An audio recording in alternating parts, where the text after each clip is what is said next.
Como les habíamos comentado, en el día de hoy vamos a tratar el tema del poder constituyente. No sé si alguien pudo leer algo este, con el tema del parcial, eh, capaz que fue poco tiempo para poder meterse en la bibliografía que tienen disponible, pero bueno, si alguien pudo leer y tiene ganas de compartir con nosotros, adelante.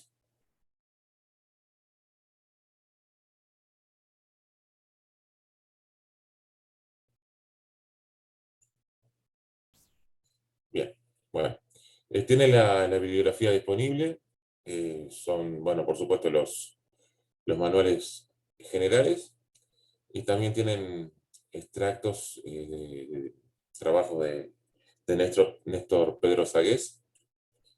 Vamos a estar trabajando con ellos.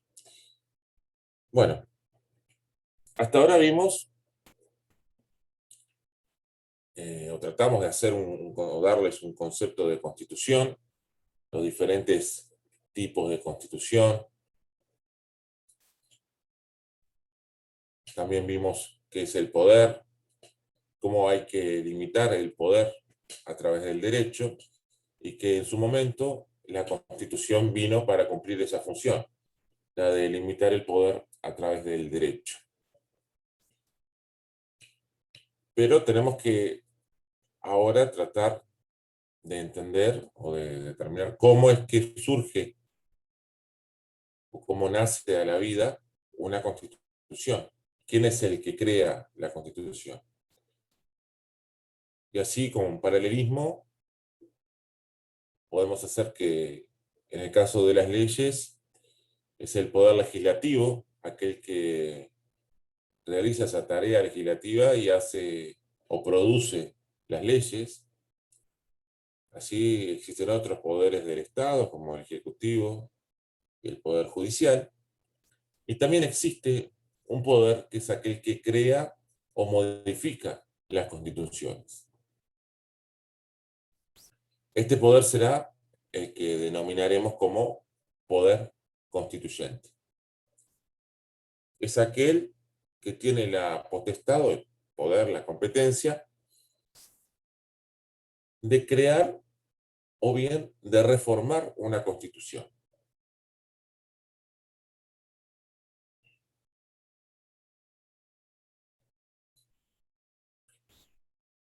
Y bien, con estas expresiones, la de creación de una constitución o reforma de una constitución, identificamos los dos tipos de poder constituyente que existen. El poder constituyente originario y el poder constituyente derivado.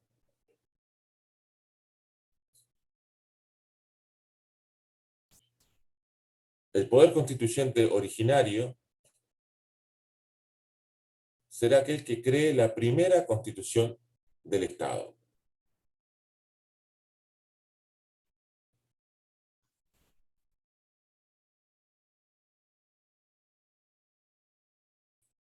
Y así distinguimos aquellos que son fundacionales y aquellos que son postfundacionales. El poder constituyente originario fundacional es el que establece la primera constitución y que además crea un nuevo Estado.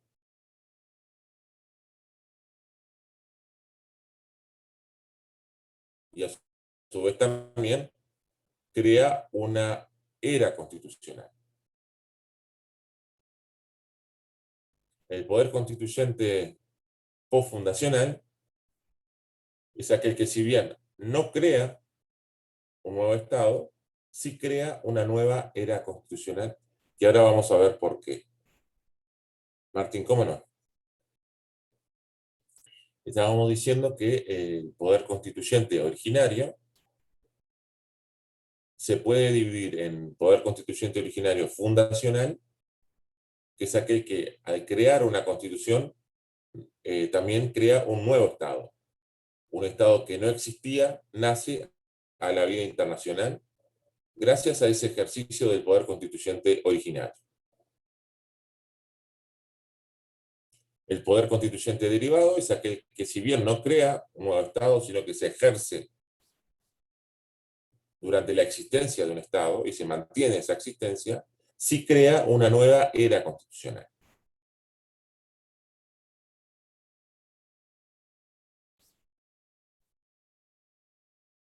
Agustín, adelante. No entendí si poder constituyente originario también lo podemos llamar el fundacional y el poder constituyente derivado también se puede llamar postfundacional o si son cosas separadas. La distinción entre fundacional y postfundacional se realiza dentro del poder constituyente originario. ¿Sí? No se relaciona con el poder constituyente derivado. Al poder constituyente originario lo podemos calificar como fundacional o como postfundacional. Fundacional si crea un nuevo Estado, un nuevo país, y postfundacional si es el que se ejerce, el que se ejerce sin crear un nuevo Estado, es decir, se ejerce el poder constituyente, pero se mantiene el mismo Estado o el mismo país donde se ejerció. No se modifica ese país o no se crea un país nuevo, ¿sí? Un Estado nuevo. Bien, muchas gracias. Bien. ¿Y cuáles son las características de este poder constituyente originario? En primer lugar, tenemos que decir que actúa libre de cualquier condicionamiento. Perdón, ¿de cualquier qué? Teóricamente, condicionamiento de cualquier limitación o de cualquier regulación. Esto es, en teoría, y aplicable a los primeros momentos en que se reconocía la existencia de los poderes constituyentes originarios. Hoy vamos a ver que no están así, dentro de un rato. Pero en principio, este poder constituyente originario se caracteriza por no estar sometido a reglas.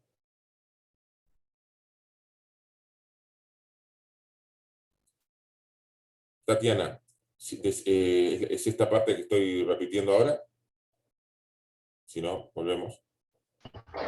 Sí, profe, la primera característica se cortó también. Se ve que fue algo de red. Repetimos. La primera característica de este poder constituyente originario es la de que es ilimitado, actúa sin límites. Podríamos decir que es todopoderoso. No está sometido a reglas, ya que no existe otro poder que lo controle o condicione.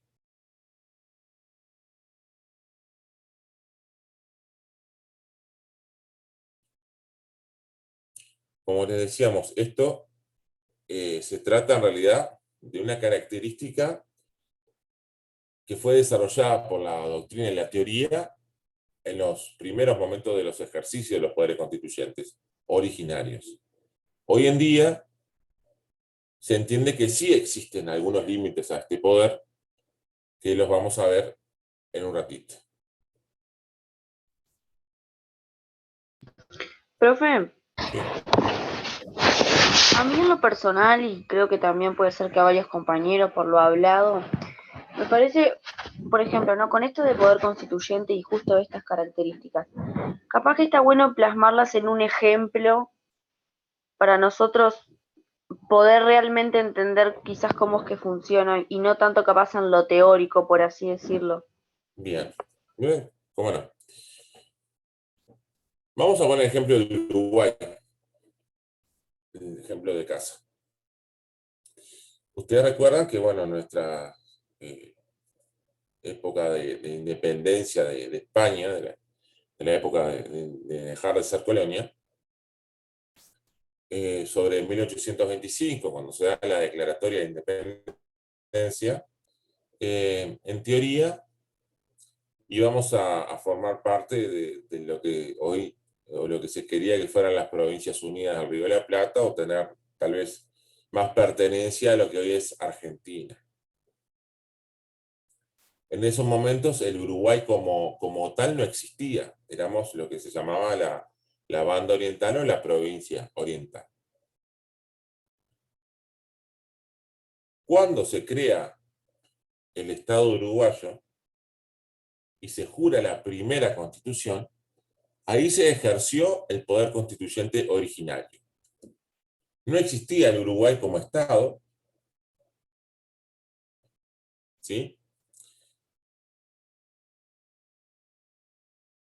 Y se ejerció por parte, bueno, en este caso hubo un acuerdo entre el Imperio del Brasil y las Provincias Unidas, con la intervención, por supuesto, de la diplomacia inglesa, y se llegó a la creación del Estado uruguayo. Entonces, repetimos, un Estado, un país que no existía, nace a la vida internacional por el ejercicio del poder constituyente originario. Es originario porque se realizó sin una especie de límites. ¿Tá? Se decidió la creación de ese Estado bajo la organización prevista en la Constitución que se creó. Se crea una Constitución, se crea un nuevo Estado, se crea un nuevo ordenamiento jurídico, y no existía nada antes.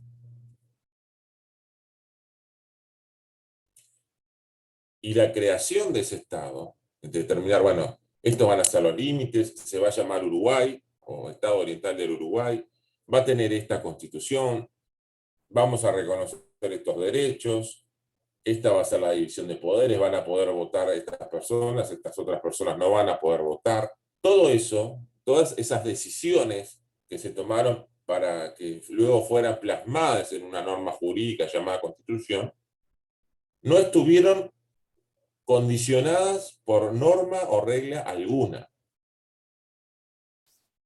No había una Constitución anterior, por ejemplo, que determinara cómo se tenía que elaborar esa Constitución de 1830. No había normas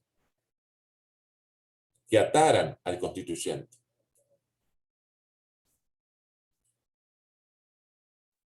El constituyente decidió, por ejemplo, crear un Estado unitario, que más adelante lo vamos a ver, pero nada le impedía, por ejemplo, crear un Estado federal. Nada le impedía establecer una monarquía parlamentaria. Aunque, por supuesto, se creó una república. Nada le impedía reconocer más derechos o menos derechos de los que reconocía. Nada le impedía establecer una forma diferente de separar el poder, o de darle más competencias al Parlamento, establecer un sistema parlamentario en lugar de un sistema presidencialista. Todo eso quedó librado al criterio del constituyente, que no estaba condicionado por reglas. No sé si capaz que con el ejemplo quedó un poco más claro.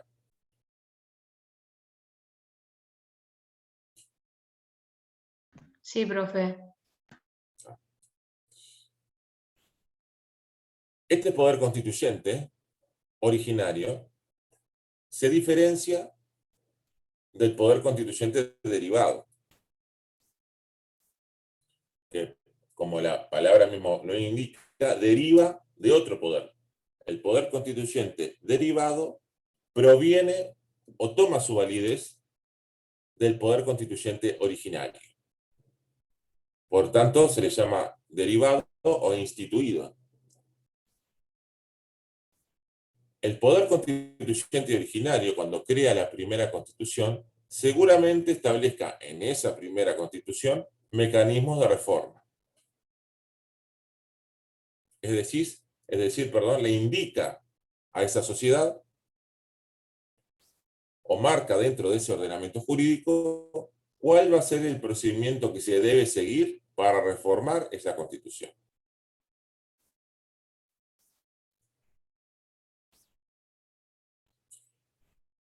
Florencia, no es lo mismo.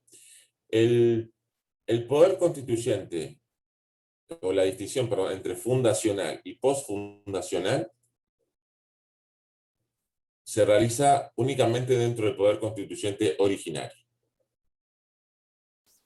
Y ahora lo vamos a ver. ¿Por qué? Como les decía, el poder constituyente derivado toma esa validez del mismo poder constituyente originario. El poder constituyente derivado será aquel poder de reforma de la Constitución.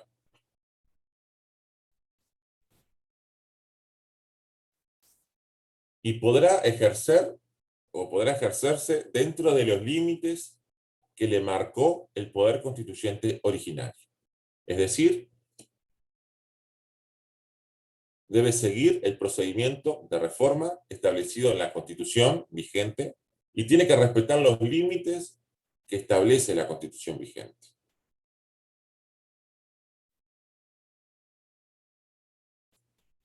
En el caso, por ejemplo, actual, uno de los mecanismos de reforma constitucional que ustedes seguramente conocen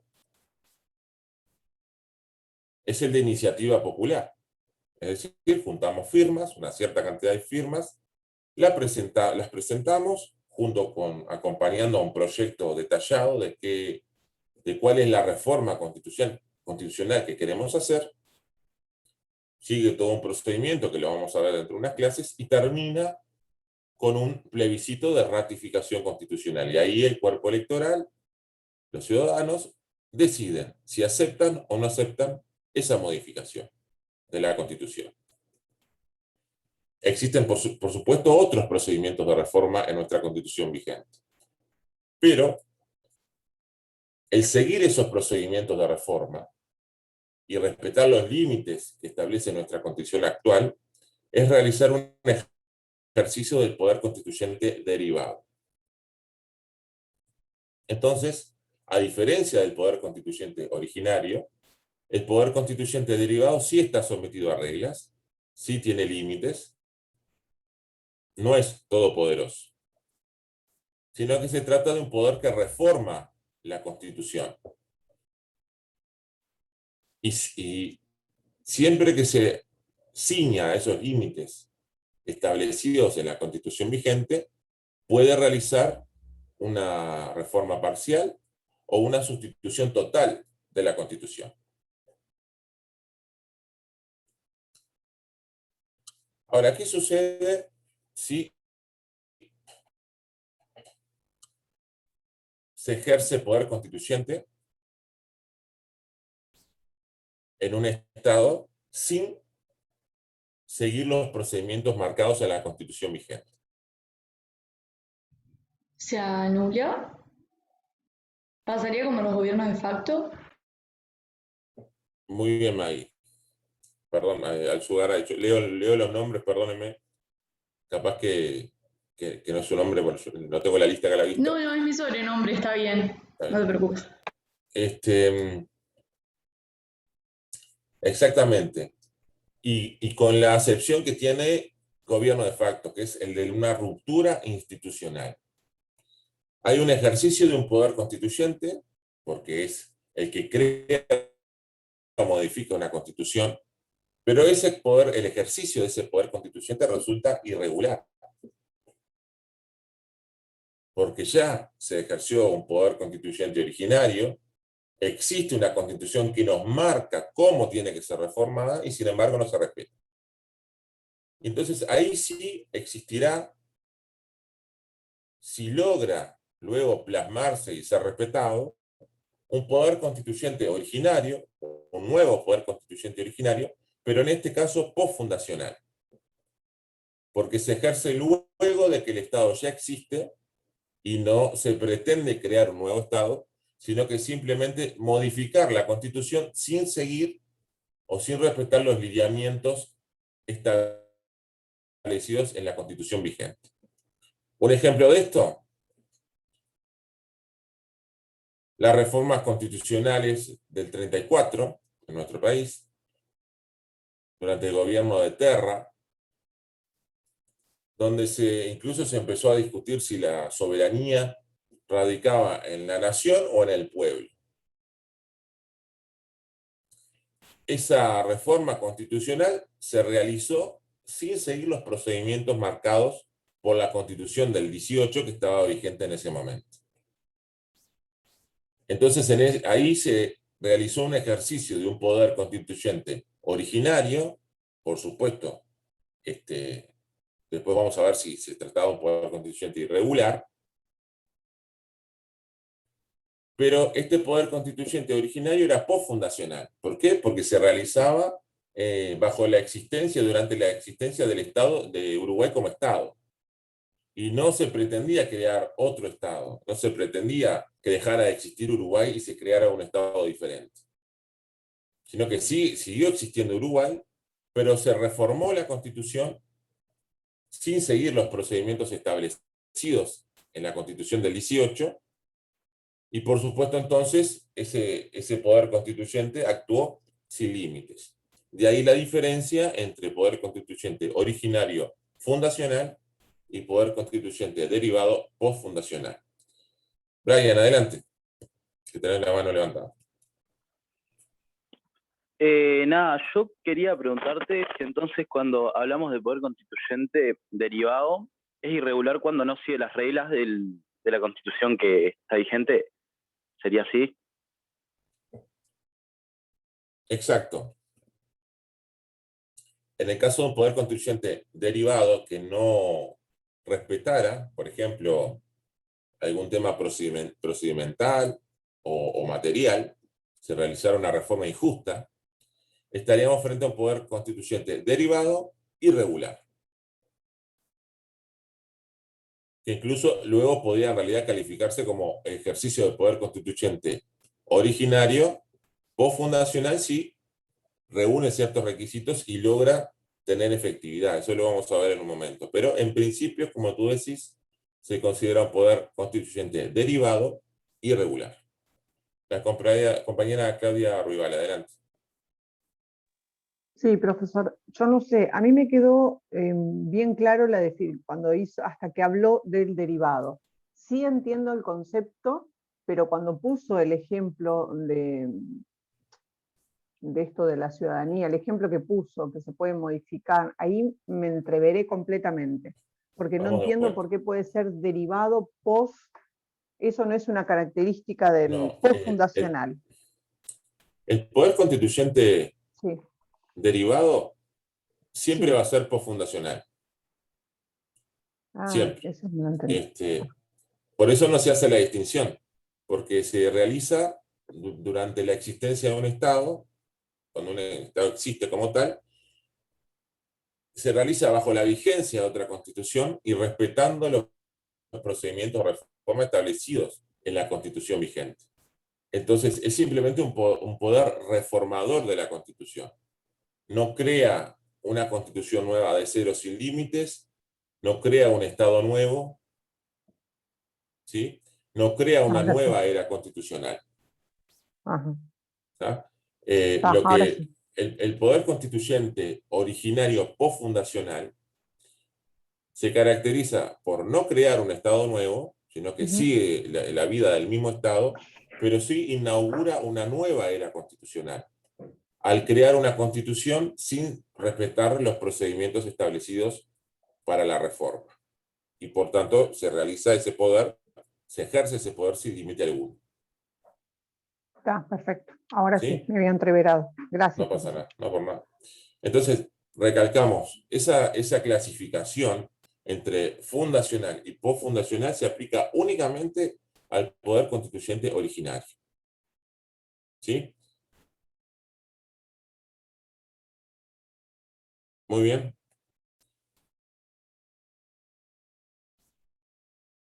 Voy a leer un poquito el chat que lo dejé medio abandonado, perdonen.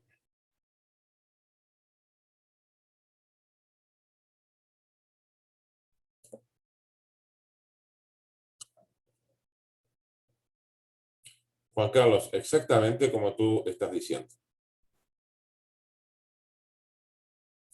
Susana Molins, buenos días. Estamos tratando el tema de poder constituyente.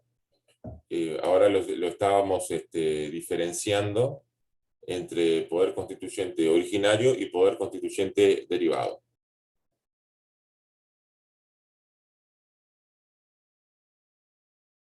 Bien.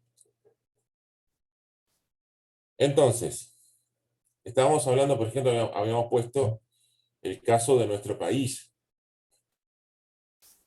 donde nuestro Estado nace a la vida luego de la Convención Preliminar de Paz, donde intervinieron el Imperio de Brasil,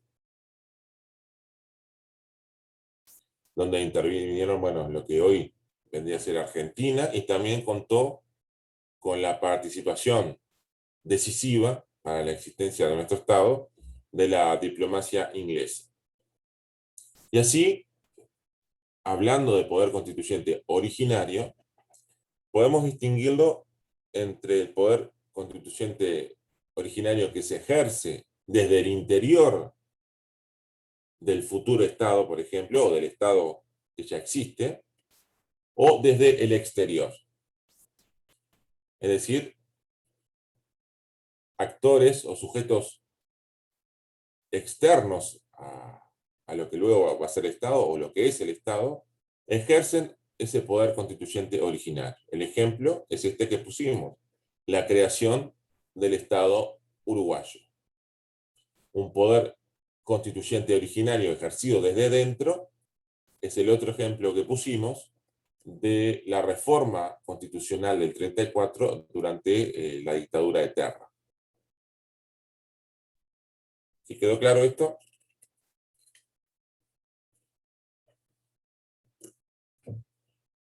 Bien, cualquier cosa me interrumpe.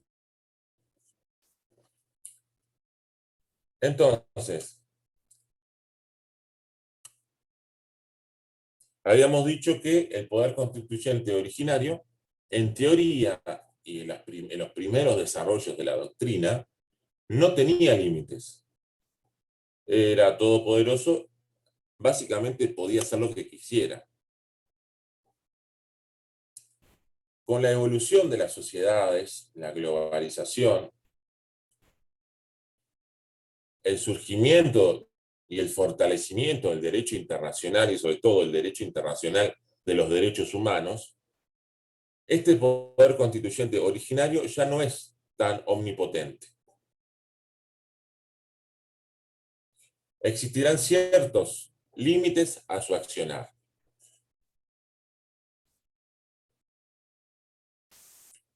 En primer lugar, existirán ciertos límites de carácter normativo. Perdón, profe, que me perdí. Sí, adelante. Ay, ¿se escuchó mal? Ahora sí, perdón. No, estas modificaciones del poder constituyente originario, ¿surgen a raíz de qué? Que me perdí. Sí, no, es que estamos en realidad viendo una, digamos, una evolución en el concepto del poder constituyente originario.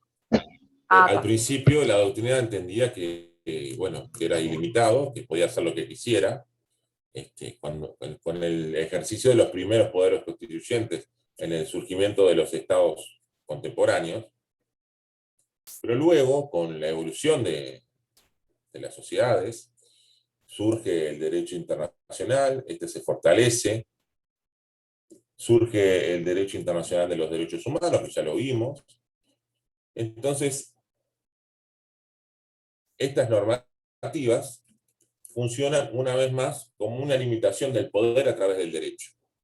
En este caso, el poder que se limita es ese, el poder constituyente originario.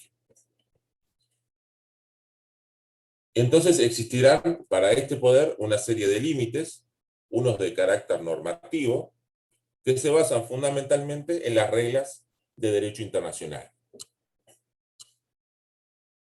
Ustedes ya vimos, por ejemplo, que en el Pacto de San José de Costa Rica se establecía que cualquier Estado miembro que hubiera ratificado ese pacto no puede invocar su propio derecho interno, su propia constitución, para dejar de cumplir alguna de las normas o compromisos asumidos en ese pacto. Entonces, ese poder constituyente originario que se pretendiera ejercer violando los compromisos internacionales asumidos,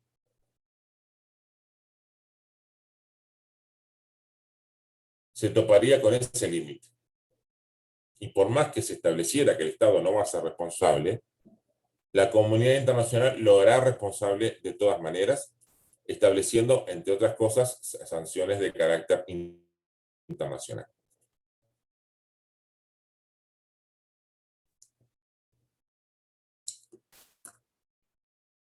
No sé si tienen Una pregunta. Sí. ¿Hay algún otro factor que provocó la evolución o más que nada es lo internacional?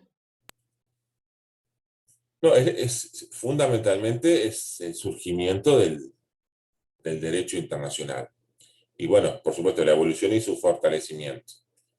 El derecho internacional y también el derecho internacional de los derechos humanos. El respeto por los compromisos asumidos con otro Estado, pero también el respeto por la dignidad humana y los derechos humanos. Es lo que establece los límites en los que ahora se va a ejercer, o se debería ejercer, el poder constituyente originario.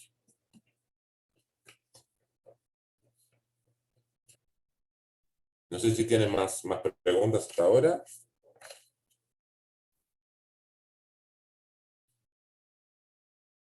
Bien. Una cosa también a determinar es que justamente es posible que se ejerza poder constituyente originario, como perfectamente señalado en los casos de ruptura institucional,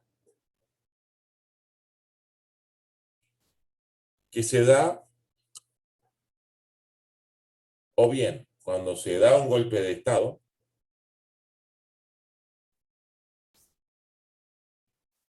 en los casos de ruptura institucional.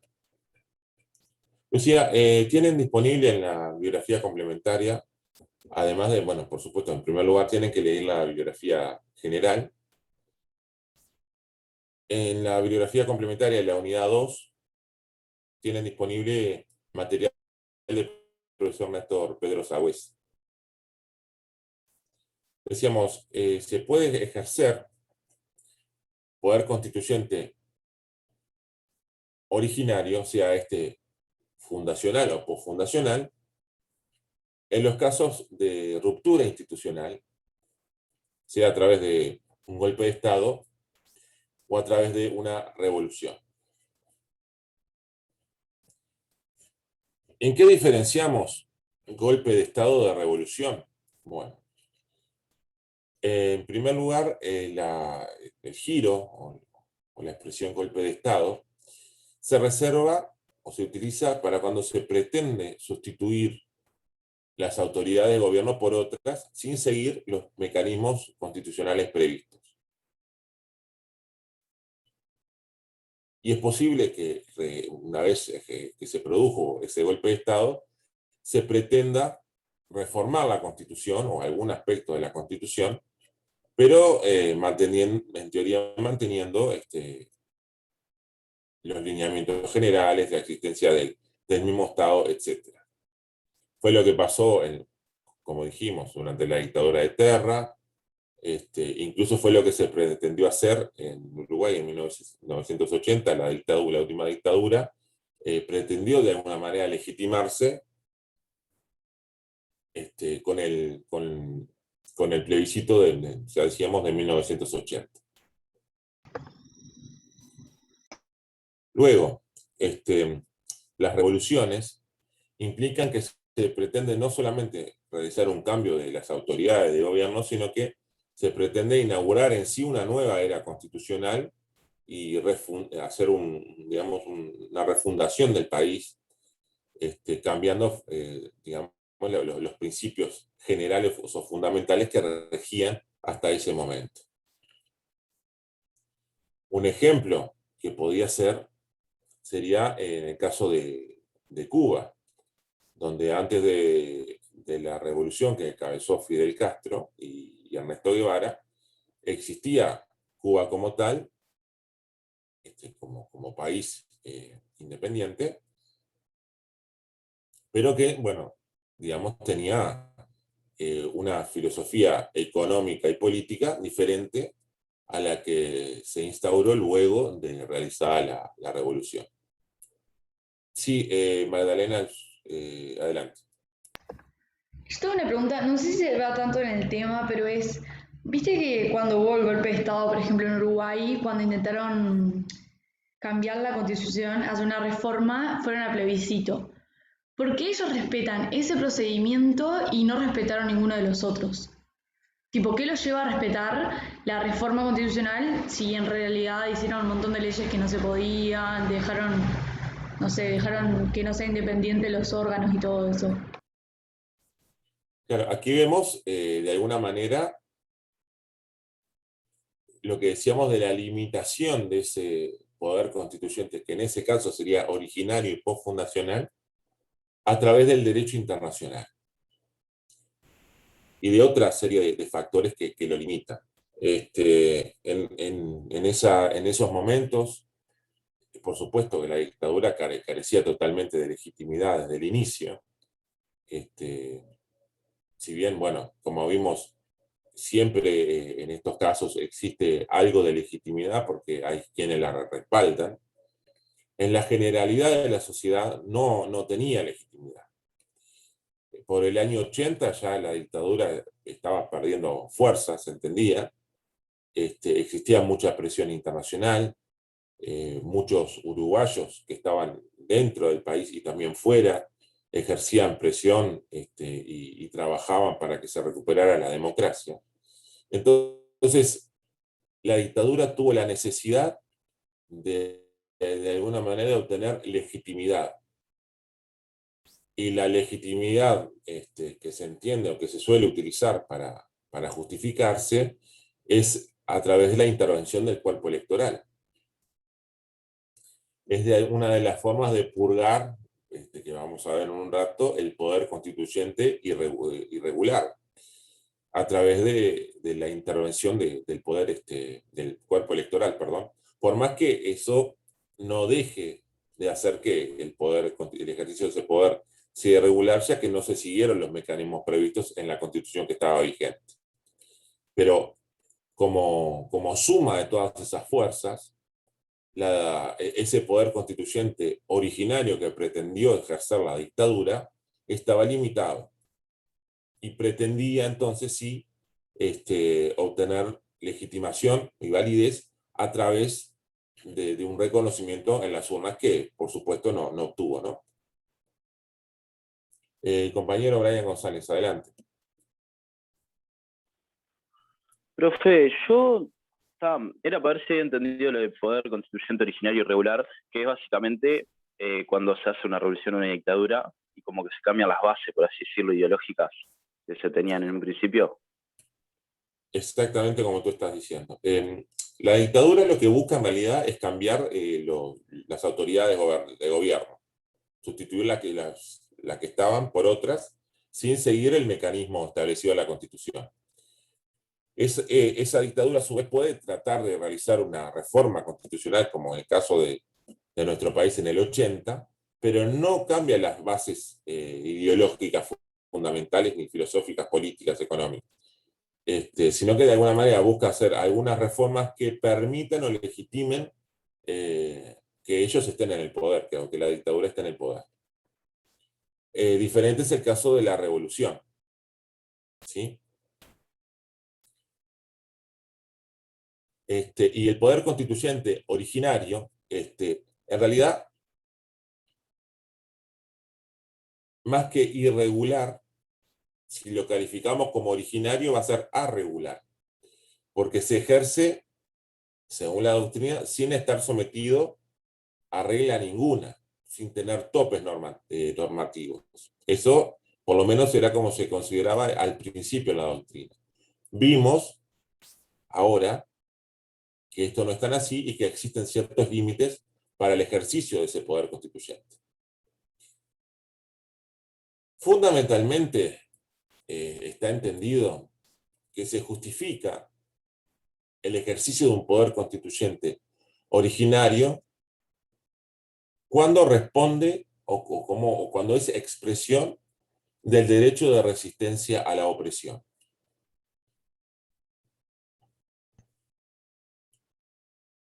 ¿sí? Se entiende o se puede justificar, y también suele verse que se ejerce poder constituyente originario, en el caso de las revoluciones, como una expresión del derecho de resistencia a la opresión.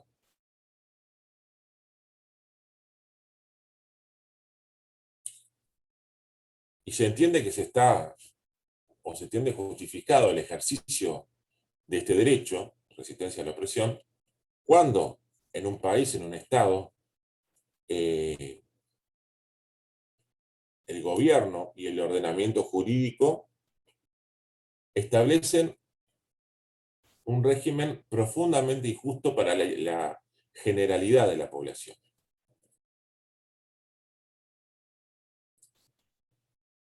Y para poder desarrollar el derecho de resistencia a la opresión, es necesario que se sigan una serie de etapas. En primer lugar, la resistencia pasiva, que implica la desobediencia, para luego, si esto no es suficiente, pasar a la resistencia activa, que culmina, si se llega, a la revolución, en la revolución, perdón. Miranda, una expresión del derecho de resistencia a la opresión. Si la población es oprimida o se siente oprimida por el gobierno, por más constitucional que sea, y si este gobierno realmente ejerce una opresión sobre los ciudadanos, de manera que se entienda que su accionar perjudica o afecta el bien común de forma sistemática de la población, entonces se justifica el ejercicio de ese derecho. O se entiende que se puede ejercer el derecho de resistencia a la opresión, que generalmente termina con una revolución.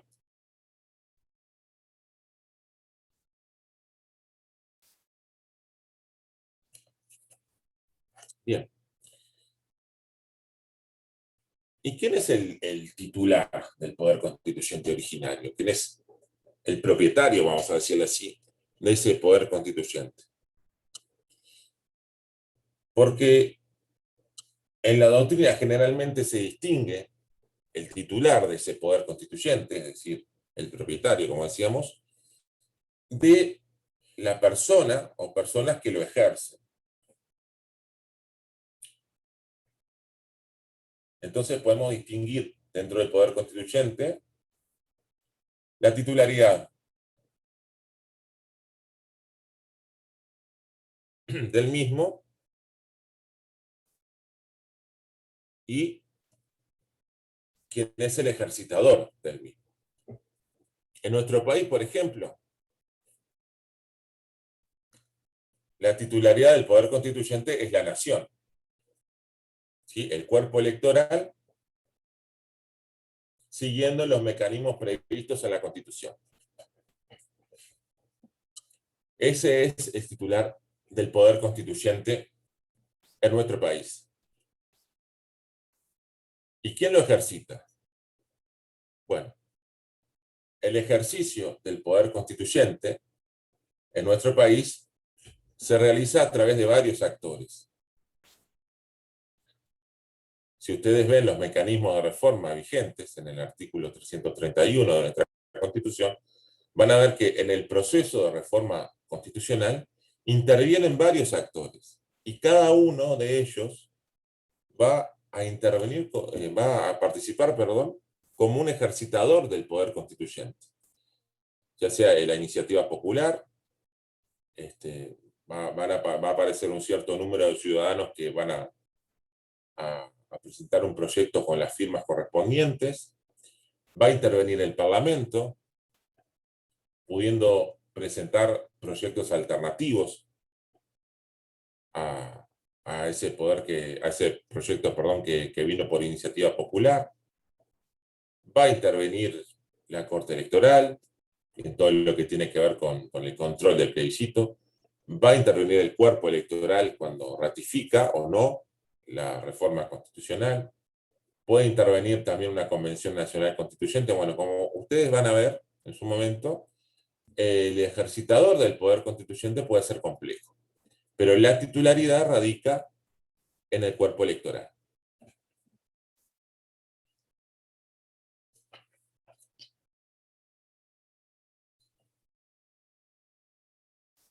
Bien, ¿dudas hasta acá, muchachos?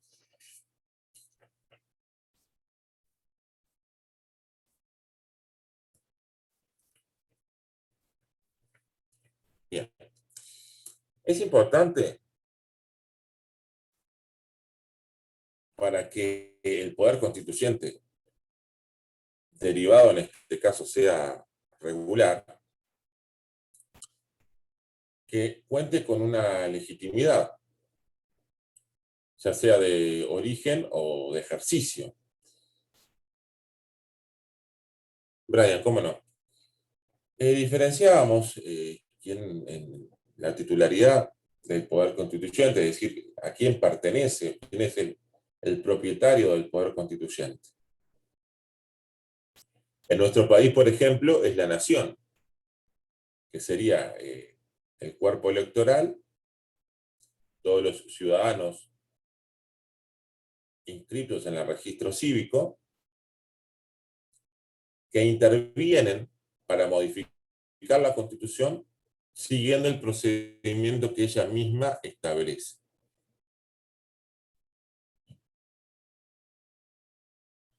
Ese sería el titular del poder constituyente.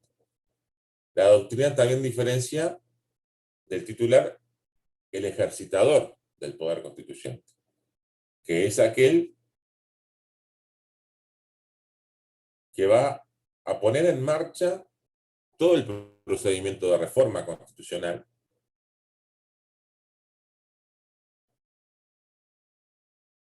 y el que le va a dar contenido a esa reforma. Y decíamos que en el caso nuestro existe una pluralidad de ejercitadores de ese poder. Si ustedes miran el artículo 331 de nuestra carta, van a ver que puede intervenir como ejercitador del poder constituyente un grupo de ciudadanos, el Parlamento, el Poder Ejecutivo, una Convención Nacional Constituyente. Bueno, existen varios actores que pueden intervenir como ejercitadores del poder constituyente. Por supuesto, siempre, en nuestro caso, se culmina todo proceso con la intervención del cuerpo electoral en un plebiscito.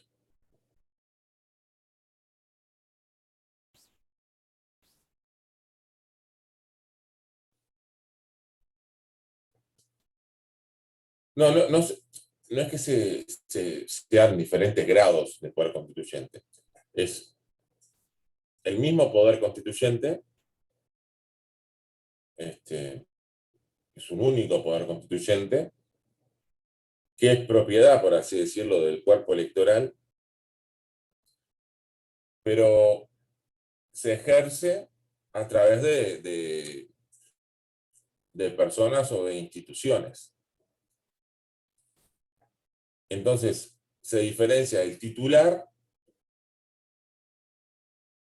que es quien decide, o quien es el propietario del poder constituyente, de aquel que lo pone en marcha. El ejercitador del poder constituyente es aquel que pone en marcha el poder constituyente. Y en el caso de Uruguay hay diferentes actores que pueden obrar como ejercitadores y poner en marcha ese poder, y también participar en el proceso. Aunque no lo pongan en marcha, sí participan durante el proceso de reforma. Pero el propietario, el titular del poder constituyente, es el cuerpo electoral. Sí, Juan Carlos, no sé si quedó.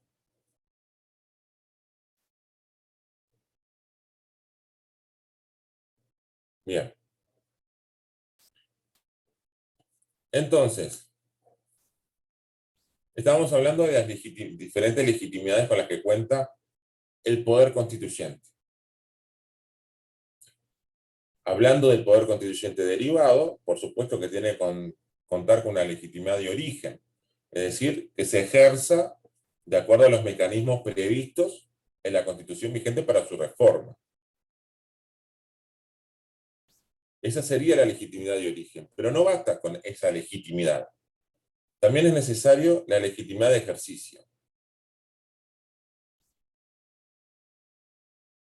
Y es que, una vez ejercido el poder constituyente, el producto de ese trabajo, responda a las necesidades de justicia que existen en la sociedad.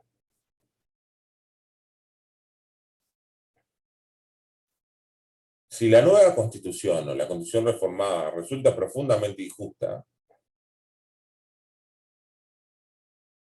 ese poder constituyente derivado pudo haber tenido una legitimidad de origen por haber seguido los procedimientos establecidos en la Constitución para la reforma, pero no tiene o no tuvo legitimidad de ejercicio por adoptar una solución injusta y que perjudica a la sociedad. Y como decíamos antes, esto mismo se aplica al poder constituyente originario. Es necesario que el poder constituyente originario cuente con una legitimidad de origen.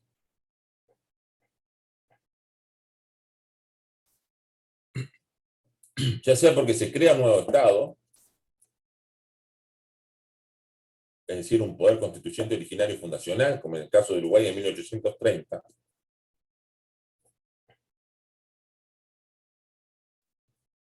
como en el caso de una revolución que es fruto del derecho de resistencia a la opresión. En esos casos, se entiende que existe una legitimidad de origen. Y existirá legitimidad de ejercicio solo si la solución adoptada por el constituyente resulta justa a la sociedad.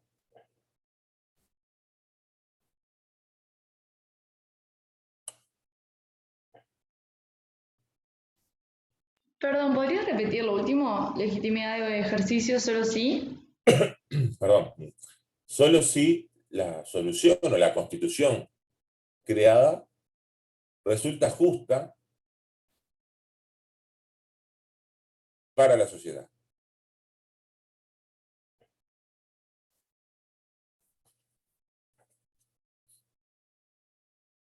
Profe, Sí, adelante. ¿podría repetir por favor la legitimidad de origen? ¿Cómo no? La legitimidad de origen hace referencia a la legitimidad, valga la redundancia, desde el inicio, del arranque del poder constituyente, sea este originario o derivado. En el caso del poder constituyente derivado, la legitimidad de origen funcionará si este realmente ha sido un poder constituyente derivado y sigue los procedimientos establecidos en la Constitución vigente hasta ese momento para su reforma.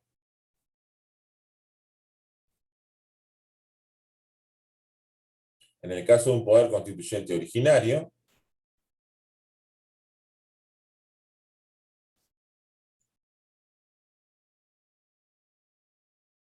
si este es fundacional,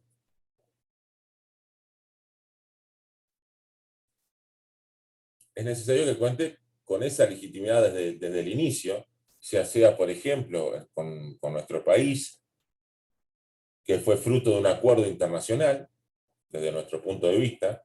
Hay historiadores que sostienen otra cosa. O bien sea postfundacional y que se basa en la etapa final del derecho de resistencia a la opresión a través de una revolución, por ejemplo, porque el sistema anterior resultaba profundamente injusto. Ahora bien, una vez que el poder constituyente originario cuenta con una legitimidad de origen y de alguna manera está legitimada entonces su intervención, su ejercicio, es necesario que cuente con una legitimidad de ejercicio. Esta legitimidad de ejercicio vale tanto para el poder constituyente originario como para el poder constituyente derivado. Y se resume en que el producto del trabajo del constituyente, la Constitución, resulte justa para la sociedad a la que accede. Vale decir, la Constitución que imponga, que sea justa, que sea adecuada para la sociedad.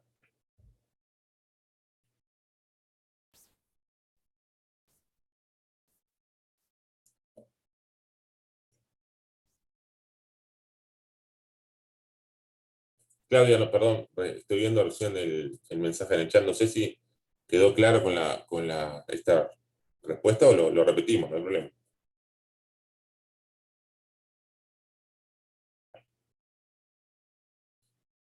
Bien.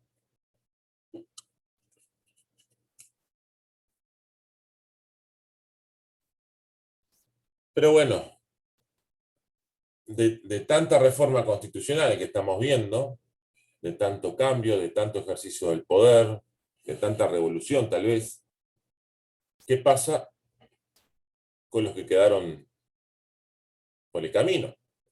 Con los derechos que tal vez puedan haber quedado por el camino. Renata, postfundacional. Poder constituyente originario fundacional y poder constituyente originario postfundacional.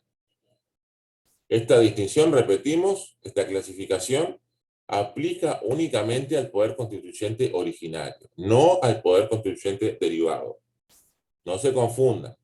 Es importante porque puede ser pregunta de parcial y de examen, esa diferencia.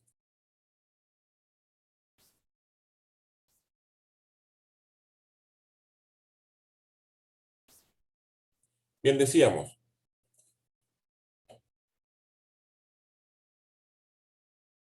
¿qué pasa, por ejemplo,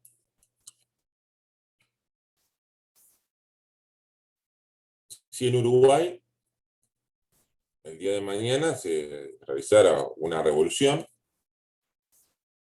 y se estableciera o se ejerciera un poder constituyente originario, postfundacional en este caso, Uruguay seguiría existiendo como tal, y se estableciera un régimen, un nuevo sistema donde se entendiera que no existe la propiedad privada, que, como ven, en nuestro sistema es uno de los pilares sobre el cual se construye el Estado. ¿Qué pasaría con todos los derechos de propiedad existentes hasta ese momento?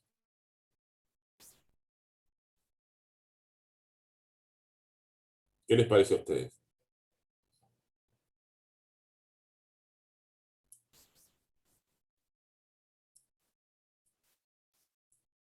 ¿Cómo no? Es un caso hipotético, por supuesto, ¿no? En Uruguay, el día de mañana hay un cambio de sistema,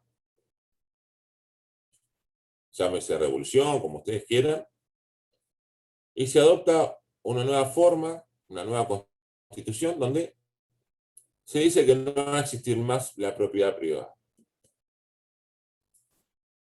¿Qué pasa con todos los derechos de propiedad privada que venían existiendo hasta ese momento? ¿Qué hacemos con eso?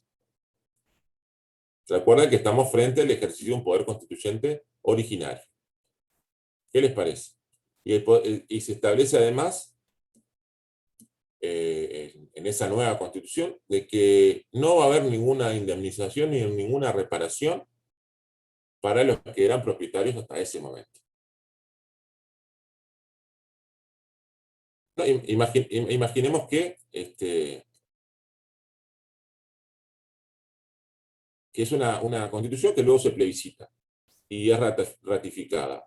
Es un poder constituyente originario porque no siguió ningún mecanismo, simplemente optó por el plebiscito y además cambia una de las bases de la sociedad. ¿Qué les parece? A ver, vamos primero con el compañero González. Ya viene el chat también, otra participación. Sí, adelante, Brian. Algo parecido a lo que están diciendo en el chat, que no va a tener legitimidad más que nada tipo de origen y de ejercicio, porque no va a ser una solución justa para los que tengan justamente ciertas propiedades, ciertos bienes. Bien. Miranda dice, por ejemplo, que carecería de los dos tipos de legitimidad, la de origen y la de ejercicio. Martín entiende que estaría justificado el derecho de resistencia. Pero yo les pongo, por ejemplo, el siguiente ejemplo. Vamos a reformularlo. Está muy bien todo lo que ustedes dicen. Digamos que esa reforma es fruto de un derecho de resistencia a la opresión en Uruguay. O sea que contaría con una legitimidad de origen. Y luego, esa nueva constitución es ratificada por plebiscito, por intervención de la ciudadanía. O sea que es aceptada. ¿Qué pasa con esos derechos de la propiedad?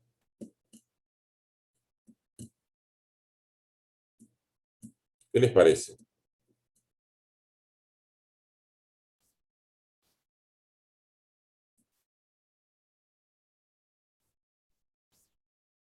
Claro, en ese caso sería una revolución.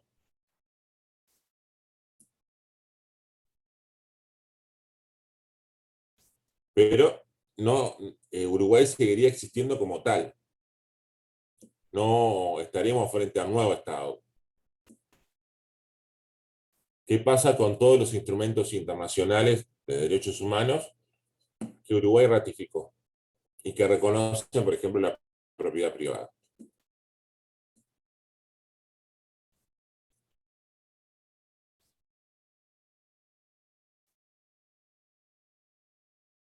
En este caso, como dice Miranda, muy bien. Sofía, adelante. Y profe, yo creo que van a intervenir y no solo, por ejemplo, las reglas que están en el derecho internacional, sino también la dignidad humana y los derechos de las personas. O sea, por algo dijimos que el poder constituyente originario no es tan omnipotente como lo era antes, por estas cosas. Bien. Es más que correcto todo lo que están diciendo. Muy bien, Sofía. Miranda, Juan Carlos. Vamos tomando nota. Recuerden, la participación es importante. Ya lo habíamos hablado, de que si están ahí en duda, para ver si quedan en la lista con nosotros o incluso para tener una mejor calificación que los ayude en el examen, es importante la participación en clase. Es exacto como ustedes dicen. Entonces, según el derecho internacional y el derecho internacional de los derechos humanos, ningún país puede poner como excusa el incumplimiento o a no respetar esos instrumentos internacionales razones de derecho interno. La Constitución es derecho interno, entonces no podría, no podría el Uruguay en ese caso desconocer esos derechos o al menos no dar una indemnización, ¿verdad? Entonces esas personas podrían acceder a los organismos internacionales para proteger sus derechos. Les hago otro ejemplo. La misma situación,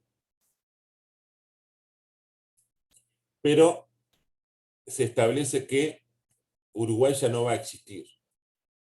¿Ah? Se crean en el territorio nacional dos estados. Uno, Estado A, llamado Estado A, al norte del Río Negro, y otro, Estado B, al sur del Río Negro. ¿Qué pasa con los derechos de propiedad que existían en Uruguay, en el país que deja de existir hasta ese momento?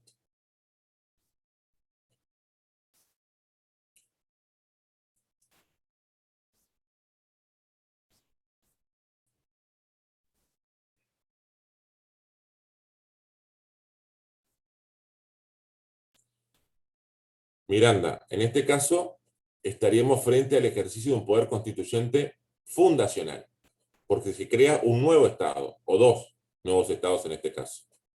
El posfundacional se ejerce cuando se mantiene la existencia del mismo Estado. Acá tenemos que Uruguay deja de existir como tal, y surgen dos estados nuevos. ¿Qué pasa? Martín dice se siguen respetando. Martín, ¿cuál sería el fundamento de que se siguieran respetando los derechos de propiedad?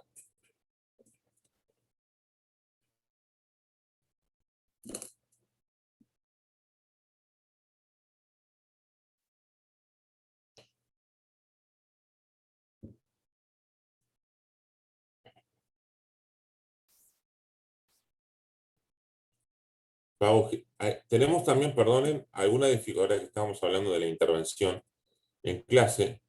Les pido por favor que ustedes se identifiquen con su nombre o al menos el nombre que aparece en la lista, porque en este caso tengo una estudiante, supongo que dice Pau G. No tengo cómo saber, está interviniendo, no tengo cómo saber quién es.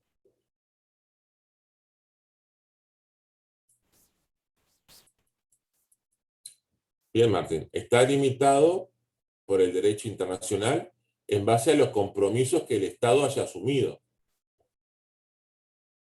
¿Sí?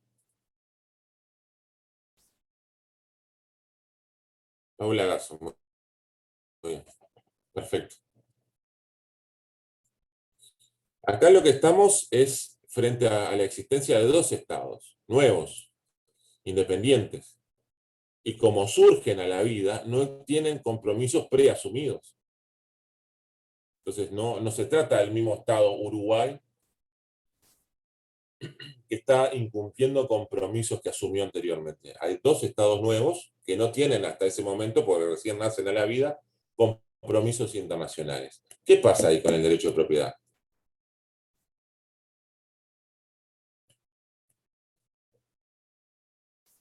Miranda, en el ejemplo habíamos dicho que eran fruto de una resistencia a la opresión y que luego había un plebiscito y las constituciones eran ratificadas. Y ambas constituciones, de alguna manera, establecían que no existía el derecho a la propiedad.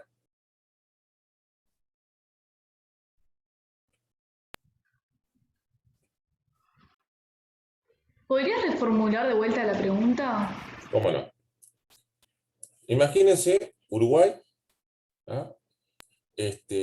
La sociedad entiende que en determinado momento existe un gobierno, una estructura normativa, un ordenamiento jurídico que resulta profundamente injusto.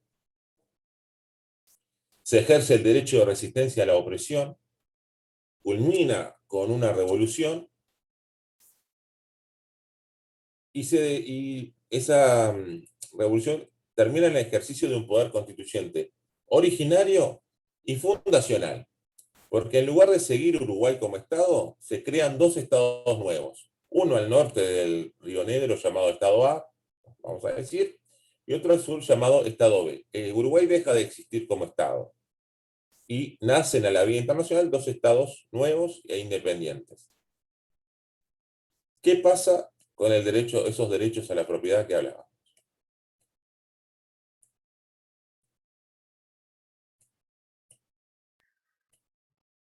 Yo creo que todavía no habría derechos a la propiedad. Capaz se respetaría por los principios morales que tenemos, pero no habría un derecho que lo avale todavía. Ya que también Claro. el Estado tenía poder, tipo, no tenía límites, entonces capaz se le ocurría sacártelo y que todo sea propio del Estado, podría. En este caso no estamos frente a estados que hayan asumido compromisos internacionales porque recién nacen a la vida. Luego va a haber que ver toda lo que es la teoría de la sucesión de estados. Pero en principio, este poder constituyente originario no estaría limitado por la existencia de compromisos internacionales. ¿Ah? Porque realmente surgen nuevos estados y no se trata del mismo estado que sufrió una ruptura institucional, una revolución o como quieran llamarle, donde se cambiaron las autoridades de gobierno, pero sigue el mismo estado.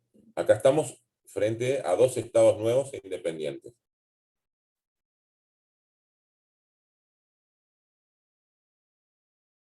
Fíjense entonces en qué consiste ese poder constituyente originario postfundacional. Surgen un estado o dos estados, por ejemplo, en este caso nuevo, y que puede ser que no esté tan limitado como decíamos, ¿no? Por esos compromisos internacionales. Después, por supuesto, esto tiene matices en lo que tiene que ver a la teoría de la sucesión de estados, que eso podemos hacer algún comentario más adelante, pero no vamos a profundizar.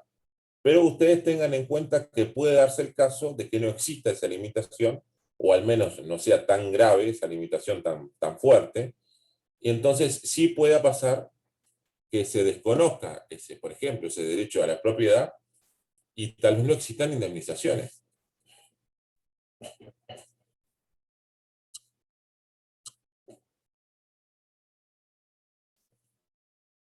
Martín, a ver, ¿por qué intervendrían los derechos humanos?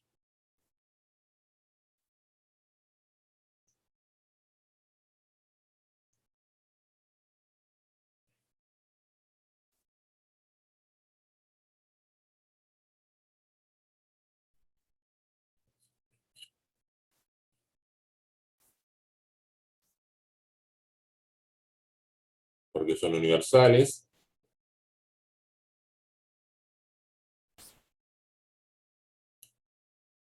Bien.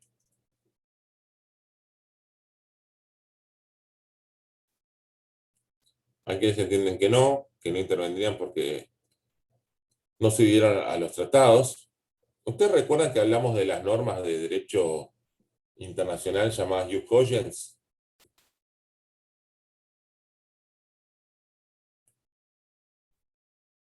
¿O del derecho de gentes?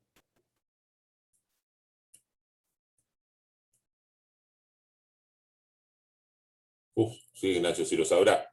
Sí lo sabrá.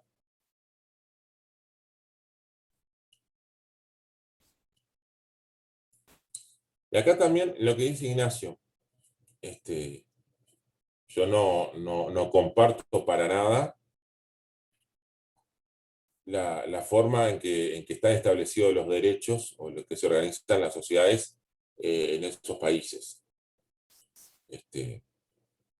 Pero tengamos en cuenta que nosotros juzgamos esos países bajo el cristal de la cultura de Occidente. Y que nuestra cultura no es la mayoritaria en el mundo. Por supuesto que a todos nos aberra, o nos resulta aberrante, cómo tratan, por ejemplo, a las mujeres, cómo tratan a los niños. Pero también es necesario que desde el momento de que queramos analizar un sistema, tenemos que tratar de despojarnos de todo eso que traemos con nosotros para ver cómo es y describirlo. Y también tenemos que tener en cuenta entonces que nosotros como cultura occidental no somos mayoría en el mundo. Y también nuestra evolución, porque capaz antes nosotros teníamos cosas que eran parecidas a las de ellos, pero ahora evolucionamos y tenemos más derechos. Claro, es cierto. Tenemos tal vez, como dice la compañera, un momento histórico diferente a ellos. Tal vez ellos en el futuro nos alcancen o tal vez nos superen.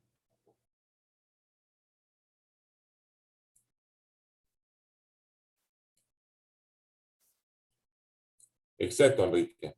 Pero tal vez esa idea de derechos humanos no sea válida en Oriente Medio. Profe, entonces no Sí. hay un derechos humanos internacionales, porque es según sus razones ideológicas, religiosas, éticas y morales. Entonces no es aplicable para todos. Cuando nosotros veíamos el derecho internacional de los derechos humanos, describíamos las características que tenía, ¿verdad? Y esa vocación de universalidad. Y también el hecho de ser aplicados a través de organismos internacionales, Naciones Unidas, por ejemplo, donde todos estos países son miembros, ¿sí? Pero de ahí a que sean efectivos, hay una distancia enorme. ¿Y qué tenemos que hacer? ¿Dejar de lado los derechos humanos? ¿No creer en ellos? No. Tenemos que seguir confiando en que tienen esa vocación y apostando a que se apliquen, a que lleguen a todos, sobre todo a los más desfavorecidos.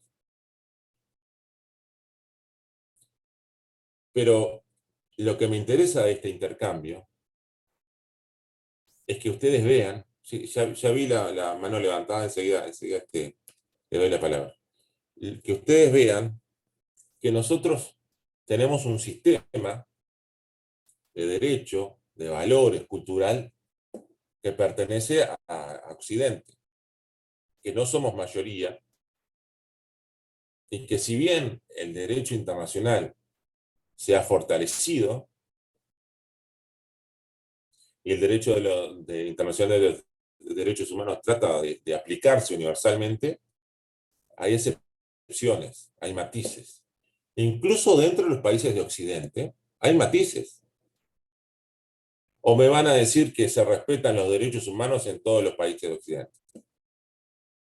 Me van a decir que todos los países de Occidente son respetuosos del derecho internacional.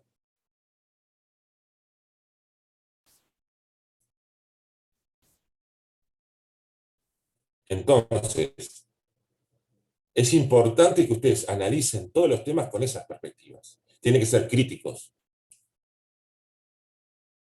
Dentro de nuestras posibilidades es lo que queremos que surja en ustedes, el espíritu crítico. Por supuesto que tienen que aprender derecho constitucional, pero más allá de tener esos conocimientos y de explicarnos lo que dice Sagüez, por ejemplo, nos interesa que sean críticos. Como dicen, bueno, pero entonces, ¿dónde quedan los derechos humanos?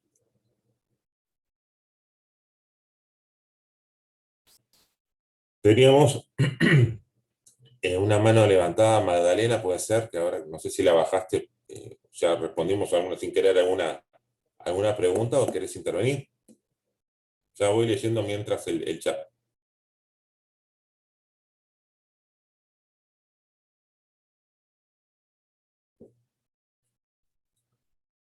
No, era para decir también que los tratados y las cosas internacionales, aunque se sancione, los países se adhieren a ellos, tipo, lo incorporan algunos de mayor cantidad y otros capaz menos.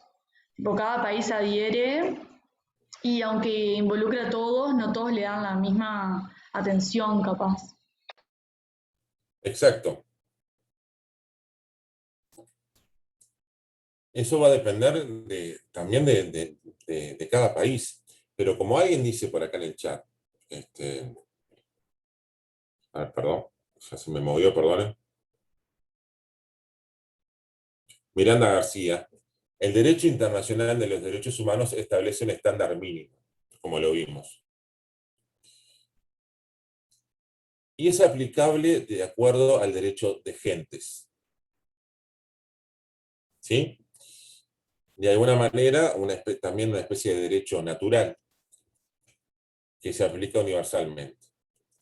Entonces, más allá de que estemos frente, en el ejemplo que estábamos poniendo, a dos estados nuevos, nada impediría que alguien que fue despojado de su derecho de propiedad, ya no lo tiene, y que no fue indemnizado, recurra a organismos internacionales. Justamente porque se establece un estándar mínimo que tiene que ser respetado. Entonces, al menos que exista una indemnización. Un ejemplo claro, también en nuestro país, cuando se abolió la esclavitud,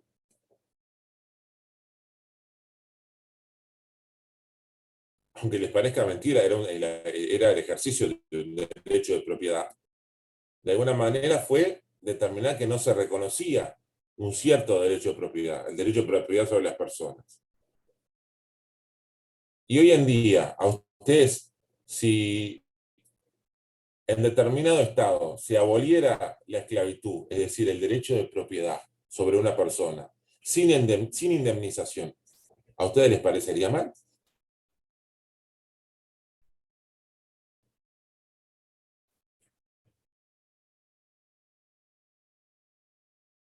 Es decir, el Estado dice, la esclavitud no existe más. Y todos aquellos que tengan esclavos se joroban, perdonen la expresión. No les vamos a dar un peso ni los vamos a indemnizar. Y estas personas que antes eran esclavos ahora son libres. ¿Ustedes estarían de acuerdo con eso?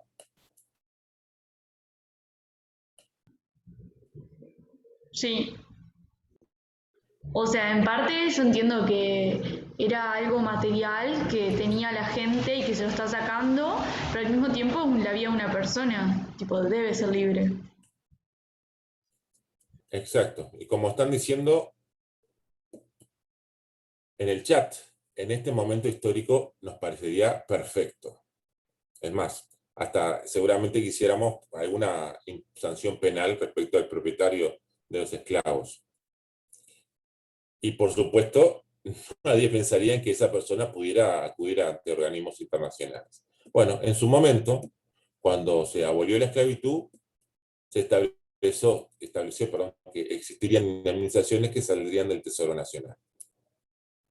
Entonces, todos los conceptos que manejamos, derechos internacionales de los derechos humanos, que espero que siga vigente y que evolucione y mejore, y que pueda proteger a todo el mundo, a todos los humanos, los conceptos de poder constituyente, los conceptos de legitimidad, tanto de origen como de ejercicio, corresponden o responden a la realidad histórica del momento.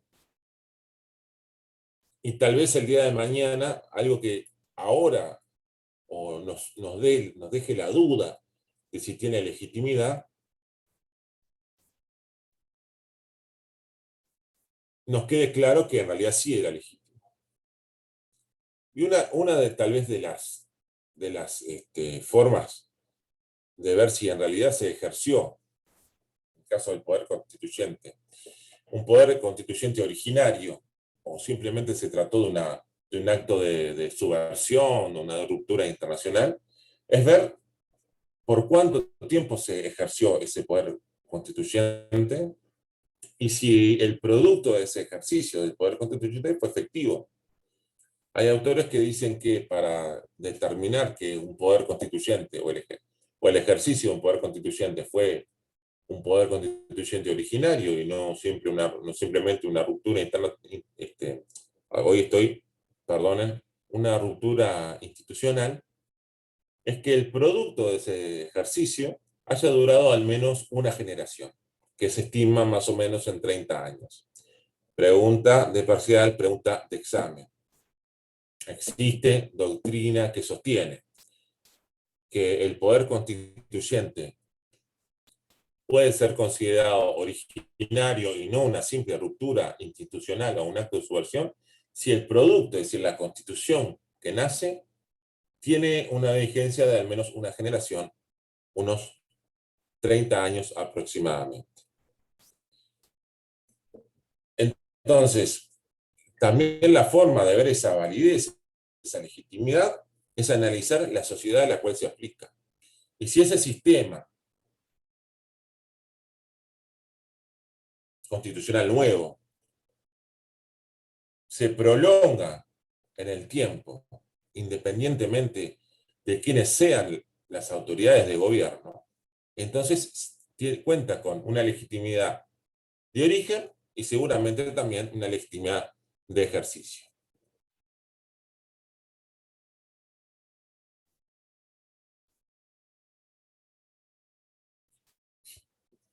La compañera Daniela Rodríguez dice, igual creo que todos decimos que, suponiendo que el ejemplo de la esclavitud,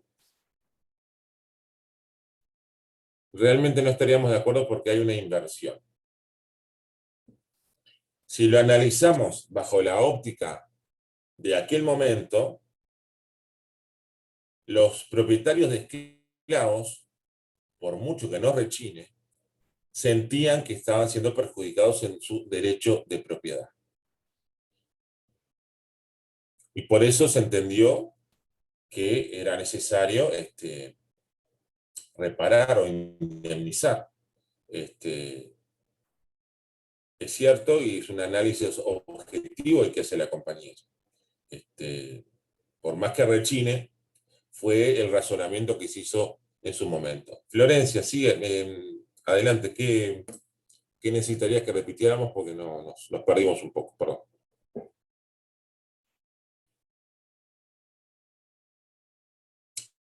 ¿Cómo no? Anoten. No les estamos diciendo que sea pregunta de parcial ni de examen, pero es pregunta de parcial y de examen. Hay doctrina que entiende que para determinar si se ejerció un poder constituyente originario o estamos simplemente frente a un acto de subversión o de ruptura institucional, que es necesario analizar el éxito de la Constitución que nace a la vida luego del ejercicio de ese poder constituyente. Si esa Constitución tuvo una vigencia de al menos una generación y los cambios que introdujo tuvieron una vigencia de al menos una generación, que más o menos se entiende que dura 30 años, entonces estaremos frente a un poder constituyente originario y no a un simple acto de ruptura, una situación, perdón, de ruptura institucional. De alguna manera esta doctrina establece, bueno, miremos qué pasa en esa sociedad si ese poder constituyente originario logra que el sistema que establece esa nueva constitución se aplique a lo largo del tiempo, independientemente de quienes estén en el gobierno. Entonces habrá tenido éxito, estamos frente a un poder constituyente originario, sea fundacional o posfundacional, que contó con legitimidad de origen y que cuenta con legitimidad de ejercicio.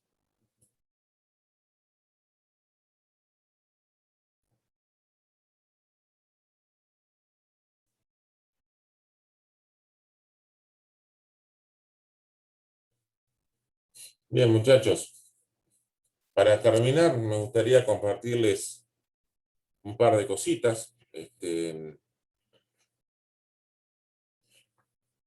refieren a, bueno, a la situación de cómo solucionamos el hecho de que se haya ejercido un poder constituyente irregular. ¿Cómo se soluciona? O cómo miramos para el costado, en realidad.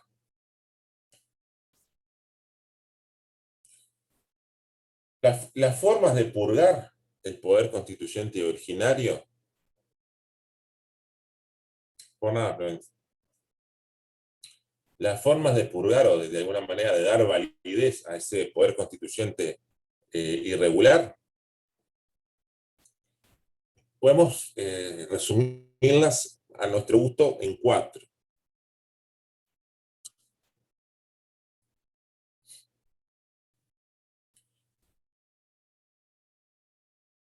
Una de ellas es el hecho de que los órganos dentro de un Estado que tiene que controlar la regularidad de las reformas constitucionales se niegan a cumplir con su tarea.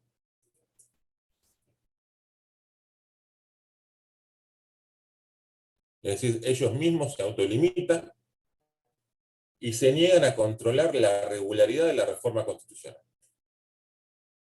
Profe, Sí. perdón que interrumpa, pero estamos hablando ahora de las formas para darle validez a un poder constituyente irregular. Claro, de purgar de alguna manera esas irregularidades. Ahí va, eso, dale. Que básicamente responden justamente a una necesidad como decía la compañera, de darle legitimidad, ¿no? ¿Por qué? Porque es de alguna manera el régimen que está vigente, tal vez con el que estemos de acuerdo, pero que frente, y esto también es importante, a los ojos internacionales, no fue aprobado de acuerdo a los mecanismos que se esperaba. De alguna manera, la forma de purgar esa irregularidad es esa negativa de los organismos de control de alguna manera se abstienen de intervenir, podemos decir que miran para un costado.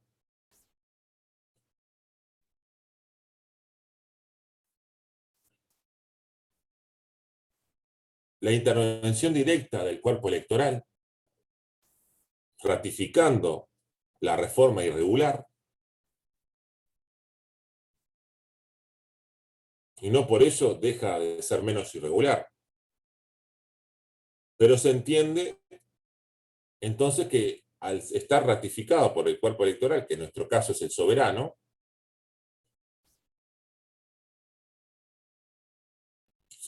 que no ejerce la soberanía de la forma que lo tiene que hacer, pero se entiende que le da cierta legitimidad.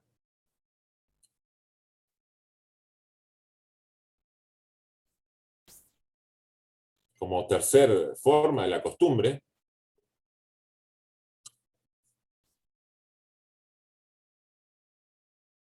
es decir, si esa constitución irregular se aplica en la vida diaria, se aplica en la realidad, los operadores la aplican,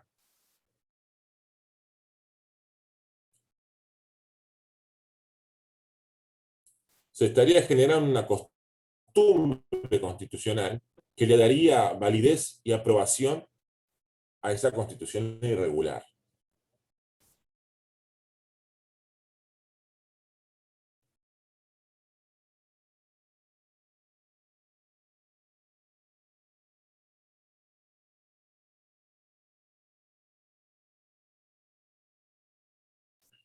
Y otra forma es la convalidación expresa, por ejemplo, de los organismos de justicia constitucional.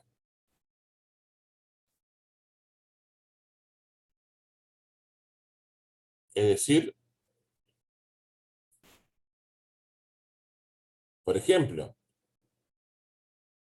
la Suprema Corte de Justicia aplica la Constitución irregular en el proceso de declaración de inconstitucionalidad de las leyes.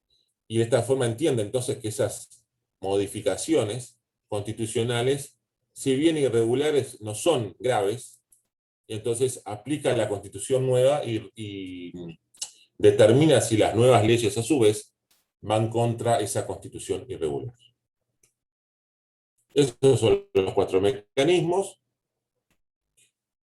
Puede haber alguna pregunta de parcial o de examen. No es muy preguntado, pero puede ser uno de los mecanismos para tratar de tomar el examen y dar preguntas diferentes, ¿no? No es muy preguntado, pero puede ser una de las opciones.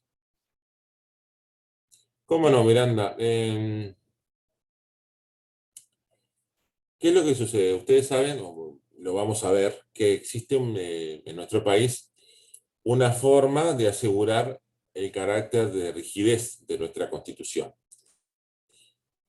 ¿Se acuerdan que aquellas constituciones, perdón, que se reforman a través de un procedimiento diferente al de elaboración de la ley ordinaria, son constituciones rígidas? A su vez, si estas constituciones tienen previstas en ellas mismas mecanismos que aseguren esa supralegalidad, serán constituciones rígidas y rígidas propiamente dichas, a diferencia de las que no tienen estos mecanismos, que son constituciones rígidas y semirrígidas. Y ya así también aclaramos una de las preguntas de dudas que tenía respecto del parcial. Entonces, en esos casos, cuando, por ejemplo, en nuestro país la Suprema Corte de Justicia tuviera que decidir si una ley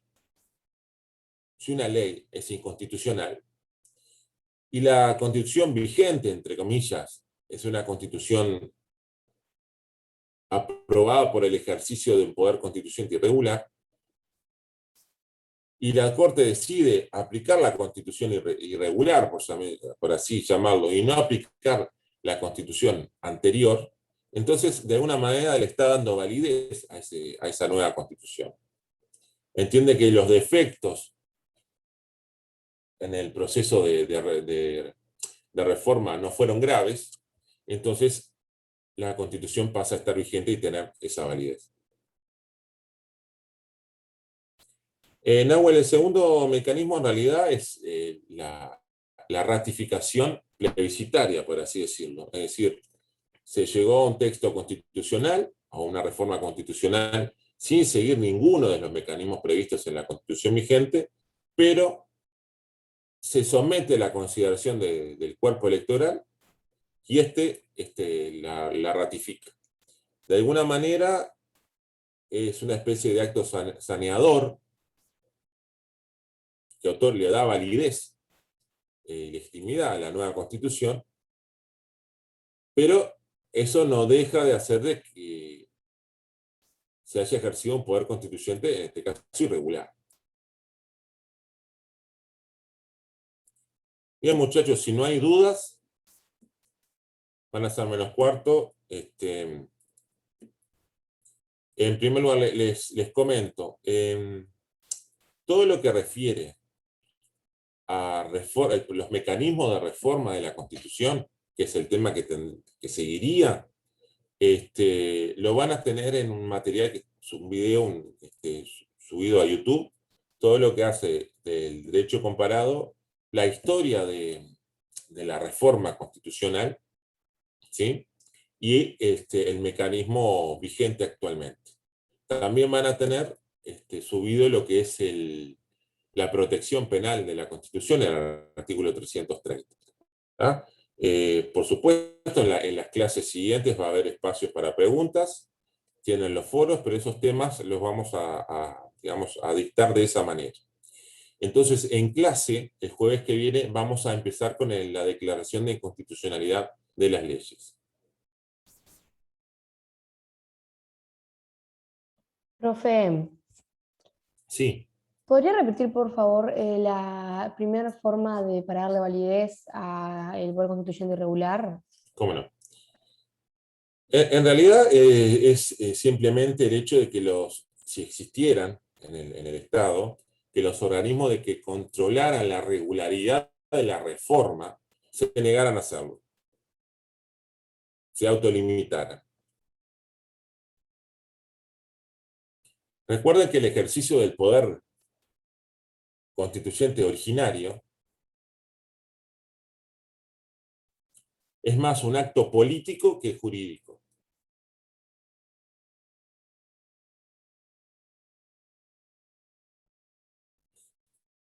Renata.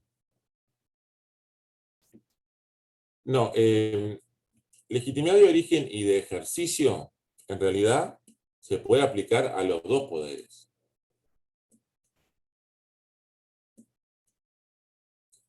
El poder, si estoy entendiendo bien la pregunta, el poder constituyente originario necesita tener legitimidad de origen y legitimidad de ejercicio. El poder constituyente derivado, a su vez, también lo necesita, ¿verdad? En realidad, el poder constituyente derivado, si no cuenta con alguna de esas legitimidades, se puede entender, se nota más su carácter de irregular. El poder constituyente originario, más que irregular, es arregular, porque en teoría no está sometido a normas, con los matices que vimos. La compañera Tatiana, adelante. Sí, profe, estoy con el cronograma del curso. Se hace que estamos un poco desfasados. Pero Te voy a entrar, dame un segundito. Ah, bueno, dale, cómo no.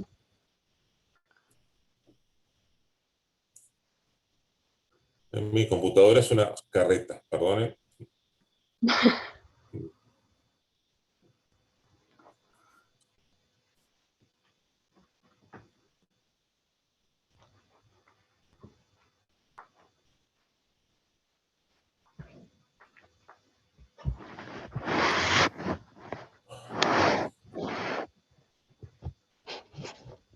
No llegamos. Sí, adelante, ya te sigo. Sí, derecho comparado y evolución histórica. ¿Ya lo dimos? No. Ah, Hoy, no lo del jueves 29 de abril, si estás mirando, estamos un poco desfasados. Hoy sí, terminamos con lo que es poder constituyente, originario y derivado. sí, Habíamos dicho que se iban a indicar recursos complementarios para su estudio. sí, Nosotros optamos por cambiar eso, porque este tema es algo complejo, y en realidad preferimos que de alguna manera el recurso complementario sea para la reforma de la Constitución, todo lo que tiene que ver con derecho comparado, evolución histórica y el régimen vigente. ¿Tá? O sea que está, vendría a ser la clase básicamente del 30 de abril, y van a tener también la mitad de la clase de lo que sería el jueves 6 de mayo, que es la protección penal de la Constitución. Entonces nosotros nos vamos a meter ahora en la clase que viene en declaración de inconstitucionalidad de las leyes. ¿Tá? Para eso tienen, por supuesto, la bibliografía general, y tienen unos artículos sobre el caso Marbury versus Madison. Son dos artículos, ustedes, en este caso, después lo voy a aclarar en un aviso, no es obligatorio que lean los dos, pueden leer el de su preferencia, el autor que les guste más cómo escribe, o que entiendan más. ¿Ah? Son diferentes enfoques, pero que en realidad enseñan lo mismo. ¿Ah? Así que ustedes pueden elegir el autor que prefieran, y por supuesto la bibliografía general. ¿Ah? Luego de está. eso, si nos da el tiempo, que no creo, seguramente el viernes ya empecemos con Estado. Ok, entonces para aclarar, reforma de la Constitución, derecho comparado y evolución histórica, junto con protección penal, es lo que ustedes van a subir. Un video en YouTube, básicamente, sí. Perfecto. Y la clase que viene, o sea, el jueves que viene, vamos a ver declaración de inconstitucionalidad de las leyes. Exactamente. Perfecto. Así está ¿Estamos? bueno para tener una guía de todos, ¿viste? Y ayudarnos en los grupos y pasar Está info y bien. todo. Usted pregunten lo que necesiten. Sáquense las dudas, porque nosotros creemos tal vez que somos claros, y tal vez ni cerca de ser claros somos, pero bueno, lo sabemos si ustedes nos preguntan. Si no entienden un tema o lo que sea, le buscamos la vuelta hasta que se entienda. Para eso estamos. Yo en lo personal, sinceramente, te voy a ser sincera, ¿Sí? te podría preguntar 2 millones de cosas, pero siento que muchas veces atraso quizás no al cronograma, pero la clase o lo que sea, y ahí entra la confusión, porque creo que capaz que le pasa a más de uno, que haría muchas preguntas con respecto al curso, al programa, a lo teórico, pero uno a veces siente que la pregunta es o boba o atrasa o No. Para empezar, repetitivo y también. desde que nosotros, como estudiantes que pretendemos seguir siendo, siempre lo decimos, en su momento también estudiamos estos temas por primera vez, y en su momento también no entendimos. ¿Ah? Entonces, para eso estamos, para que ustedes entiendan, aprendan. Y la única forma que tenemos de saber que ustedes no entendieron es si ustedes lo manifiestan. Nos pasó, por ejemplo, me pasó, perdón, con la clase de interpretación, que a mí me quedó la sensación de que ustedes no habían entendido porque no había ninguna pregunta.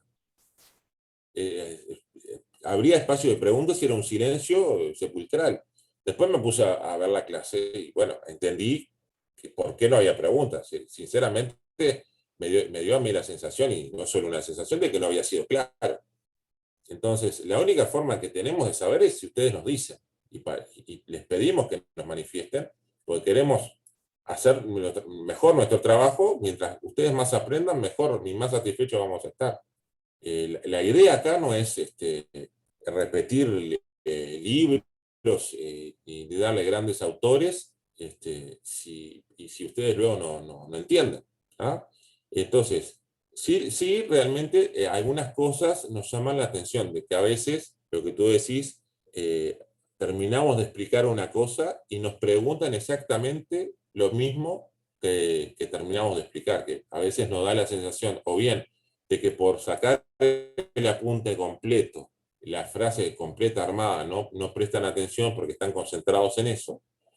O a veces pasa que mucha información que nosotros subimos a EVA para avisarles, tienen este material, la modalidad va a ser esta. Tratamos de dejar todo por escrito y claro, y enseguida en la siguiente clase nos preguntan, justamente como si no hubieran leído ninguno de los avisos, como si no entraran a EVA, por ejemplo, que es fundamental porque es el mecanismo, la vía de comunicación que tenemos. Pero luego de eso, todas las dudas que ustedes tengan, aunque les parezca insignificante o boba, como recién decía, la plantean. Ya sea en clase, ya sea en los foros, para eso estamos, muchachos. De verdad, háganlo, porque incluso es la forma que nosotros tenemos de corregir lo que está mal de nuestra parte y mejorar. Sofía, adelante. Profe, a mí me había quedado la duda de si poder constituyente derivado y poder constituyente fundacional es lo mismo o no. No es lo mismo. No. Vamos a ver si... Oh, se me cayó algo, perdón. A ver si podemos hacer un esquema para que se pueda entender. Denme un segundito.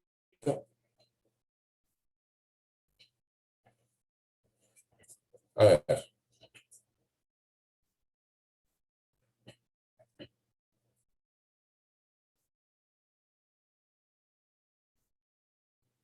Un poco precario va a ser el esquema, pero tenemos el poder constituyente, habíamos dicho que era aquel que podía establecer una constitución, ¿verdad?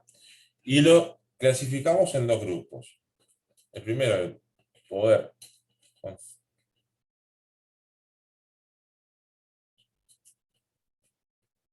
¿Sí? Y el segundo,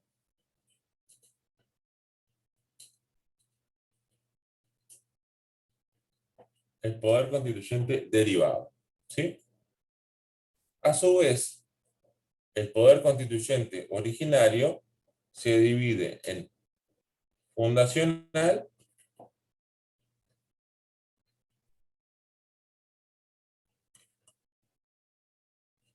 y postfundacional.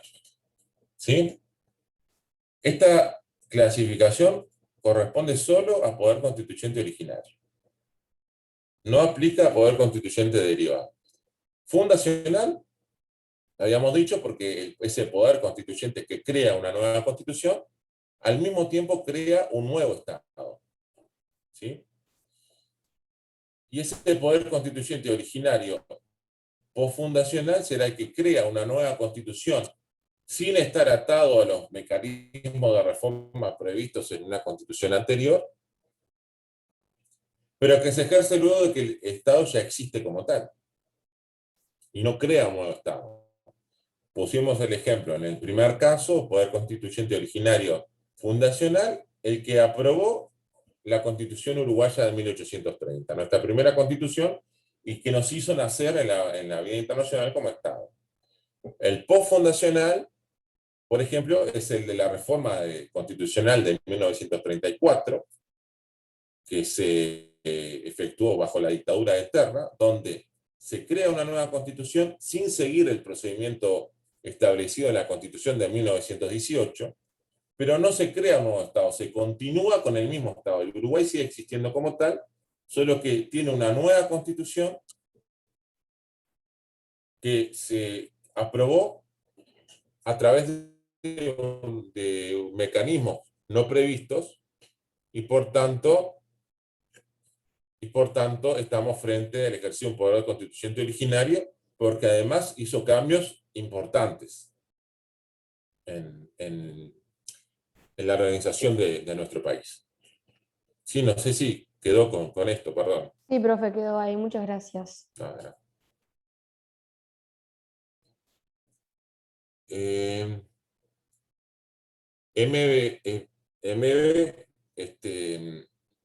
Repetimos entonces el tema de los videos. Van a tener disponible, o vamos a dar clase, por así decirlo, a través de los videos, los temas de reforma de la Constitución, el derecho comparado, es decir, los mecanismos de reforma en diferentes ordenamientos, la historia de nuestros mecanismos de reforma desde la Constitución de 1830 y cuál es el mecanismo de reforma vigente. Aparte, también van a tener el tema de protección penal de la Constitución. Y el jueves que viene vamos a empezar con la declaración de inconstitucionalidad de las leyes, que para eso tienen dos artículos referentes al caso Marbury versus Madison, que fue, digamos, en el mundo la primera experiencia de control judicial de la constitucionalidad de las leyes. No tienen que leer los dos, elijan el que más les guste, y bueno, básicamente en eso y con la bibliografía general van a poder abordar el tema. Está bien, yo no quiero, ustedes se ponen el nombre que ustedes quieran. El tema es que nosotros queremos evaluarlos en la intervención en clase, y si no tenemos el nombre de la lista, no los podemos identificar. Bien, muchachos, si no hay más preguntas, dejamos por acá. Estudian, tengan un buen fin de semana, cuídense. Nos vemos el jueves que viene. Gracias, profesor. Buen fin de semana. Igualmente.